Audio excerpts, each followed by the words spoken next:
Kids.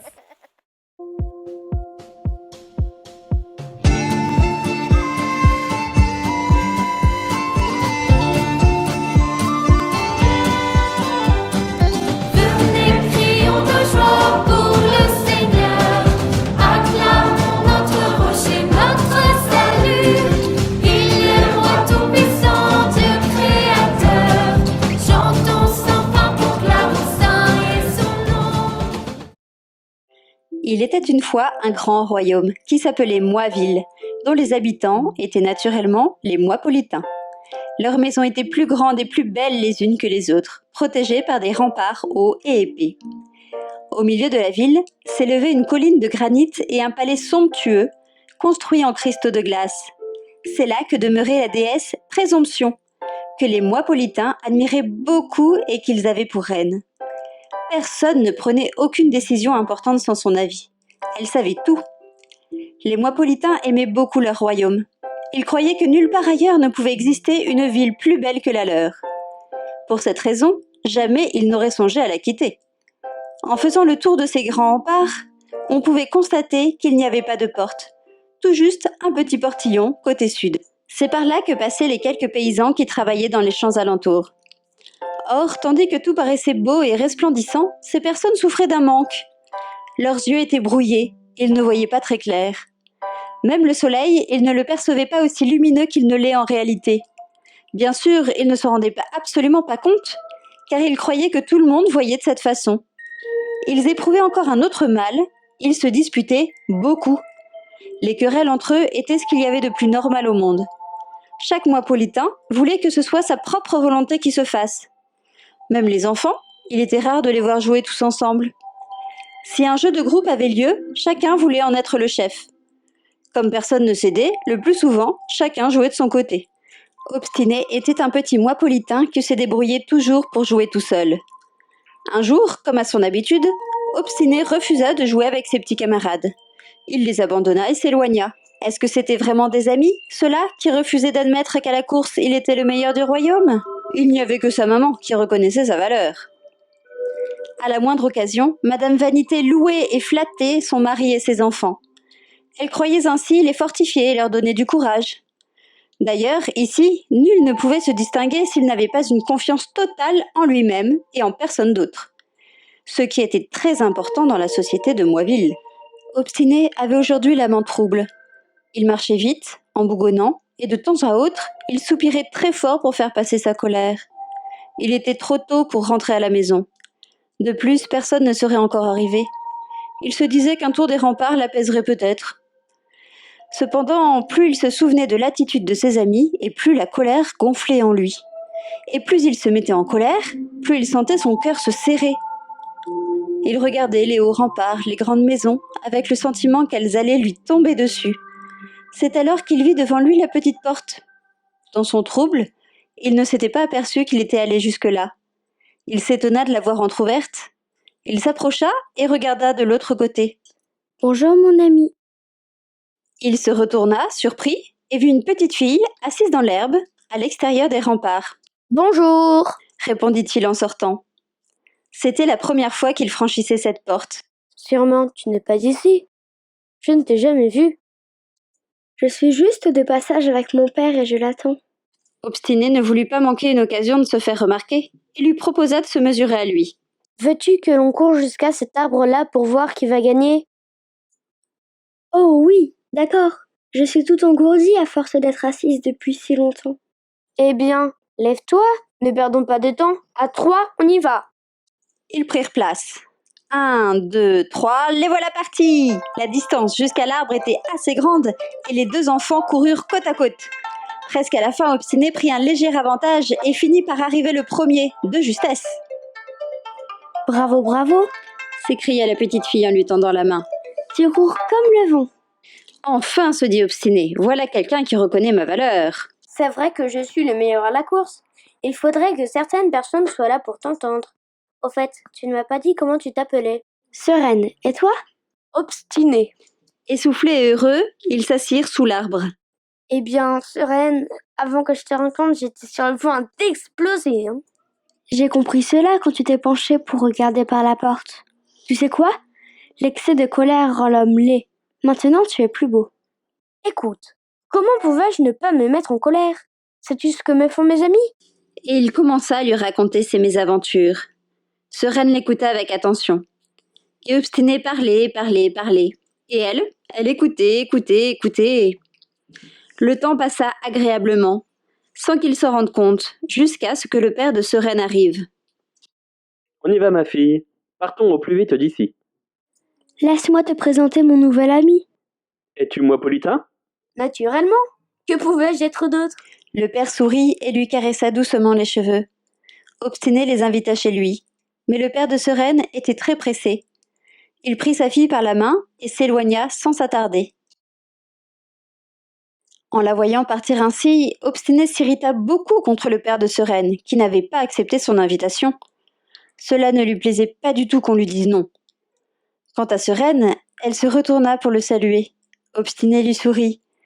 Il essaya de cacher sa colère, il voulait paraître beau. Soudain, il se rendit compte qu'il ne lui avait pas demandé d'où elle venait. Il courut alors vers elle et s'écria. Sereine, où habites-tu? Elle ralentit un peu, mit ses mains devant la bouche en porte-voix et cria très fort. À Toiville, viens m'y rendre visite. Et l'écho se fit entendre. À Toiville, viens m'y rendre visite. Obstiné la suivit des yeux longuement, jusqu'à la perdre de vue dans les virages du chemin. Depuis qu'il avait fait la connaissance de Sereine, Obstiné perdit toute trace de sérénité. Quant à Toiville, aucun de ceux à qui il posa la question n'en avait jamais entendu parler. Au début, ses amis montrèrent quelque intérêt, ou plutôt de la curiosité, mais cela leur passa vite. Ses parents, qui étaient des gens très occupés et avaient beaucoup de travail, ne pouvaient pas répondre sans cesse à ces questions. Ainsi, il arriva à la conclusion que Toiville était une bourgade sans importance puisque personne ne la connaissait. Normalement, sa recherche devait s'arrêter là. Personne à Moiville n'avait de temps à perdre avec des choses simples et insignifiantes. Cependant, Obstiné pensait très souvent à Sereine. Et ce n'était pas tout. L'idée de devenir l'explorateur d'une ville inconnue l'enthousiasmait. Toutefois, il devait en informer d'abord ses proches. C'est ce qu'il fit, et c'est qui ne manqua pas de déclencher toutes sortes d'objections. Mais enfin, qu'est-ce que cette petite fille a de mieux que nous? Qu'est-ce qu'elle t'a dit pour que tu n'arrêtes pas de parler d'elle? Lui demanda sa sœur. Maintenant qu'Obstiné y repensait, il se rendit compte que Sereine ne lui avait pas dit grand-chose. C'était surtout lui qui avait parlé. Toutefois, la façon dont elle l'écoutait, son sourire, avait quelque chose de différent qu'il n'aurait pas su exprimer avec des mots. Ce n'est pas seulement pour la fille. L'idée m'est venue de découvrir cette ville. Qu'en dis-tu, papa? Je dis que tu ne peux rien décider sans solliciter au préalable l'avis de notre reine. Présomption connaît sûrement Toiville. Il vaut mieux demander ce qu'elle en pense. Après, tu verras ce que tu en feras. Je suis d'accord. Dit la mère. D'abord, la reine. Elle sait tout. C'est une occasion pour toi d'aller au palais et de lui transmettre nos hommages. Mon fils, il faut absolument que tu réussisses. Tu imagines combien tous parleront de toi? Tu seras connu partout et nous serons très fiers de toi. Demain même, j'irai au palais. Décida Obstiné. C'était la première fois qu'Obstiné allait avoir une audience privée avec la reine. Il savait que celui qui voulait la rencontrer devait d'abord transmettre sa requête par écrit. Après quoi, la reine réfléchissait et décidait de recevoir ou non la personne en question. Obstiné n'avait presque pas dormi de la nuit, écrivant et réécrivant le brouillon de sa requête. De bon matin, il revêtut ses plus beaux habits et se mit en route. Bien entendu, ce n'était pas la première fois qu'il se rendait au palais. 2 fois par an, tous les moipolitains y allaient pour saluer la reine. Une fois au Nouvel An et une autre fois à son anniversaire, qui était l'occasion de grandes festivités et réjouissances. Le reste de l'année, personne n'était autorisé à la déranger, à moins d'avoir à évoquer un sujet de grande importance. En attendant qu'on l'appelle, Obstiné demeurait avec quelques autres personnes dans la salle d'attente. Il remarqua le décor de la pièce. De grandes colonnes, sculptées, soutenaient le plafond qui était tout entier peint en des tons de bleu comme le ciel. Le sol était pavé de marbre brillant et les sièges étaient revêtus d'un épais velours rouge. Malgré la présence de plusieurs hommes dans la pièce, personne ne parlait. La seule chose qu'on entendait était la voix tonitruante du héros quand il annonçait les noms. Obstiné le Moipolitain, fils d'arrogant. Présent. Répondit Obstiné ému. Suivez-moi. Il le suivit dans un grand couloir. Devant chaque porte, il y avait une sentinelle. Enfin, ils arrivèrent à la salle du trône. À l'entrée, 2 gardes se tenaient en silence, immobiles comme des statues glacées. Celui qui l'accompagnait lui fit signe de continuer seul. Son cœur battait vite. Dès qu'il franchit la porte, il se redressa et commença à marcher comme en parade. Présomption le regarda de haut depuis son trône doré. Elle portait une couronne de diamants. Ses cheveux lui tombaient sur les épaules. Sa robe était magnifique, rouge avec des broderies dorées. Tout près du trône se tenait debout son secrétaire. Obstiné savait que là où il se tenait, il était exactement à 30 pas du trône. Depuis la veille, avec sa mère, il avait répété plusieurs fois la salutation à faire. Il avança devant la reine et fit 2 profondes inclinations, l'une devant sa puissance et l'autre devant sa beauté. C'était le protocole. Heureusement, Présomption remua un peu ses lèvres et lui sourit. Pour un peu, il aurait cru qu'elle n'était pas réelle. Maintenant qu'il la voyait de près, il remarqua que son nez était un peu plus tourné vers le haut que celui des autres Moipolitains. C'est donc toi, Obstiné, qui veux voyager pour aller à Toisville? Parfaitement, Majesté. Elle réfléchit en haussant son menton et tenant ses paupières mi-closes. Ne sais-tu pas qu'il n'existe aucune ville plus belle et plus grande que la nôtre? Je le sais, Majesté, mais je veux être l'explorateur de cette ville. Je me réjouis de ton audace. C'est ainsi que doivent être tous mes sujets. Je t'aurais volontiers donné mon accord si ce voyage en valait la peine. J'aurais surtout préparé une grande fête pour ton retour. Malheureusement, Toisville est la bourgade la plus insignifiante du monde. Ses habitants sont tous des gens médiocres. J'ai appris que quelques-uns parmi eux étaient passés par ici et que tu les avais rencontrés. Parfaitement, Majesté. Ils ont osé venir jusqu'ici sans se prosterner devant ta reine. Rien que cela m'inspire déjà colère et dégoût. Moi, mon enfant, je veux te préserver d'une peine grande et inutile. Cependant, si tu insistes, je consens à te donner l'autorisation d'y aller. Mais attention, ne permets jamais à personne de te dominer. Où que tu ailles, qui que tu rencontres, dis et redis toujours au-dedans de toi, moi d'abord, moi d'abord.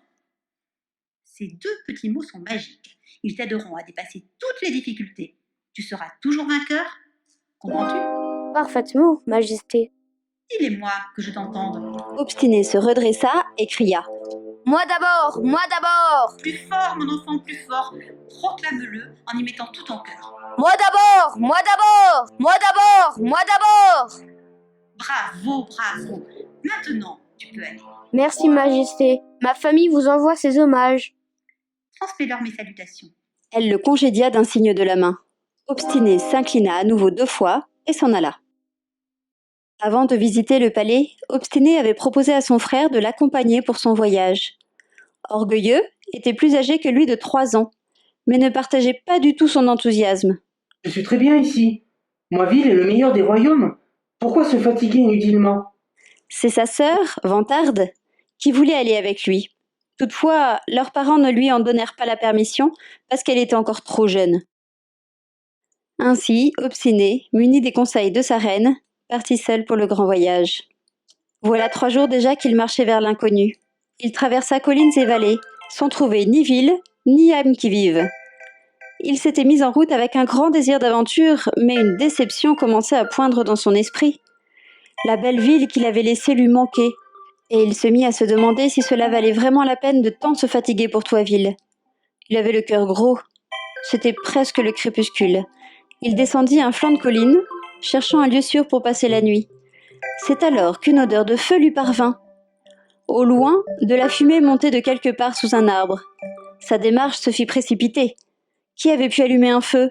Sûrement un être humain. Comme il approchait, il vit l'ouverture d'une grotte et quelqu'un assis. Il se mit à courir, rempli d'anxiété.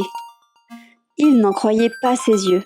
En réalité, c'était un vieil homme avec une longue barbe blanche, assis devant un feu de bois, en train de faire cuire quelque chose. « Petit père !» s'écria-t-il en courant. L'ancien se leva et d'un geste de la main lui fit signe de s'approcher.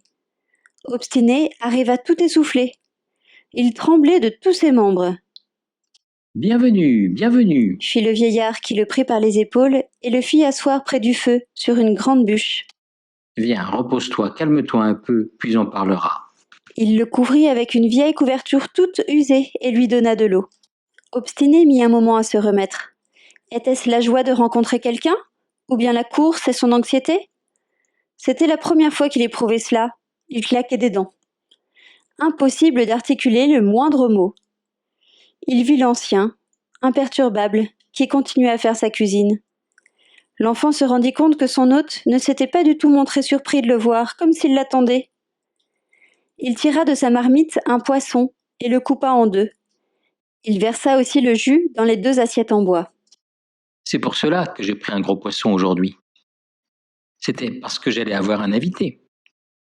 Je l'ai pêché à la rivière, tu le trouveras sûrement très bon. Obstiné avec tellement faim qu'il aurait mangé avec plaisir une pierre bouillie. Ils dînèrent en silence.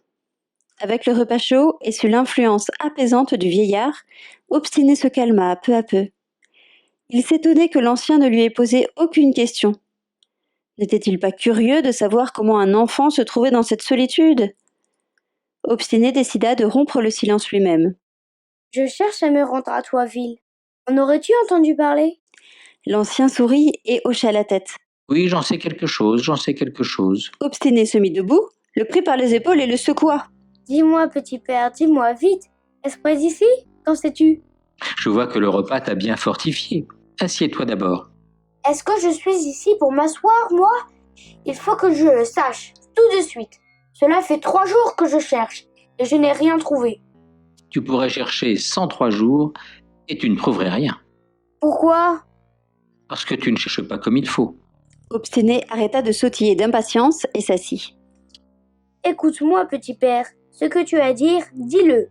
Moi, je ne retournerai pas à Moiville sans trouver Toiville. Des instructions de ma reine. L'ancien sourit. Si tu suis les instructions de ta reine, tu ne trouveras jamais Toiville. Jamais de la vie. Obstiné rougit de colère, comme s'il étouffait. Je respecte ton âge, petit père, mais je t'interdis de dire du mal de ma reine. Écoute, je vois que tu es très fatigué.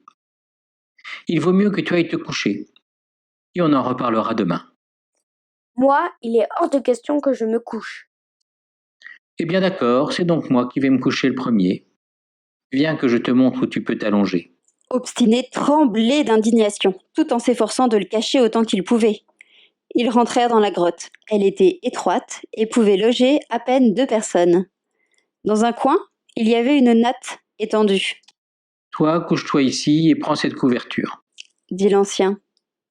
Obstiné avait envie de demander où le vieillard dormirait, car il ne voyait pas d'autre natte. Il ne le fit pas, paralysé par la colère. Après tout, c'était lui l'invité.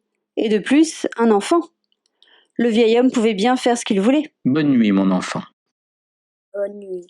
marmonna Obstiné, Bon, si je pouvais dormir un peu. pensa-t-il. Dès qu'il fera jour, je me lèverai et j'en irai. Moi, je vais trouver tout seul Toiville. Je n'ai besoin de personne. Après avoir tourné et viré un long moment comme une toupie, il s'assoupit un peu. Quand il ouvrit les yeux, il faisait encore nuit, et le vieillard n'était pas là. Obstiné sortit, et le vit plus loin, assis sur une pierre à contempler le ciel. Il s'approcha. Maintenant que la grande colère était passée, il voulait lui parler, mais ne savait pas comment s'y prendre. Est-ce que c'est dans longtemps qu'il va faire jour? Non, pas longtemps. Tu veux partir? Pas encore. Je me disais là, si tu voulais qu'on reprenne la conversation. Comme tu le sens. Petit père, je veux que tu m'écoutes et que tu m'aides. Mon enfant, j'aide tout le monde. Je ne méprise personne, car il faut que tu le saches. L'homme a besoin même de la moindre fourmi. Hier soir, pourtant, tu n'as pas voulu m'aider. Hier, la hâte t'a rendu nerveux, tu t'es mis en colère, il était impossible de discuter. Une conversation requiert du calme.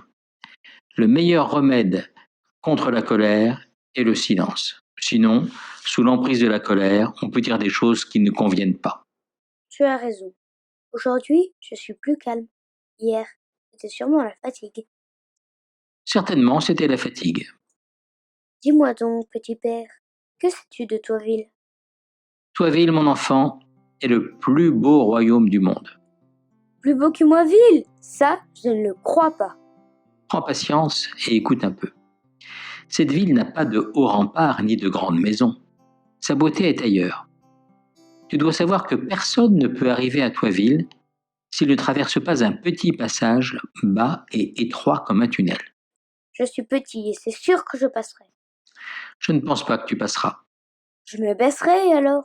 Voilà, c'est là qu'est le secret. Pour passer, il ne suffit pas de baisser la tête. Il faut d'abord rétrécir ton moi. Là, petit père, tu me brouilles les idées. Je ne comprends rien. L'ancien sourit. Fais attention, écoute-moi. Je vais t'expliquer les choses simplement. Que t'a dit ta reine avant que tu partes? Où que je me trouve, quoi que je fasse, que je dise toujours moi d'abord. Eh bien, pour trouver Toiville, il faut faire exactement le contraire. Il faut dire toi d'abord. Place d'abord le toi. D'abord le bien de l'autre. Il faut se dire que ton prochain est comme toi et même meilleur que toi. Quand tu te diras cela, que non seulement tu le diras, mais le mettras en pratique, alors ton moi deviendra plus petit. Et alors, je traverserai ce passage étroit? Tu le passeras sans problème. Et quand tu arriveras à Toiville, alors tu verras. Tu ne devras plus jamais t'en aller. Toi, c'est sûr que tu es de là-bas. Pourquoi es-tu parti? Je ne suis pas parti. Simplement, je demeure ici pour montrer le chemin à qui le cherche. Est-ce que c'est encore loin? Oh, ça peut être très près. Tout dépend de toi. Qu'est-ce que cela veut dire? Sur le chemin, fais très attention à tes pensées, à tes réflexions. Pense toujours le bien. Tant que tu feras cela, le chemin sera facile. Mais si tu as de mauvaises pensées, tu auras des difficultés et tu te fatigueras en vain. C'est tout? Oui, cela te paraît facile ou difficile? Très facile. Ah, si je l'avais su depuis le début, je serais déjà à Toiville. Mieux vaut tard que jamais. Bon, il fait jour. Je vais y aller. Mange d'abord quelque chose, puis tu partiras. Pendant qu'Obstiné mangeait, l'ancien lui prépara quelques provisions pour le chemin. Ce n'est pas la peine, petit père. Moi, avant midi, en tout cas vers le soir, c'est sûr que je serai à Toiville. N'est-ce pas? Je te le souhaite, mais au cas où, prends ceci avec toi. Au moment où le soleil se levait derrière la montagne, l'ancien accompagna Obstiné un bout de chemin. Vas-y cette fois, mon enfant. Je te remercie beaucoup, petit père, pour tout ce que tu m'as dit. Veux-tu que je te dise ce que j'ai compris pour que tu vois si je m'en souviens bien? Je t'écoute. Que je place le bien de mon prochain avant tout, et que j'ai toujours une bonne pensée.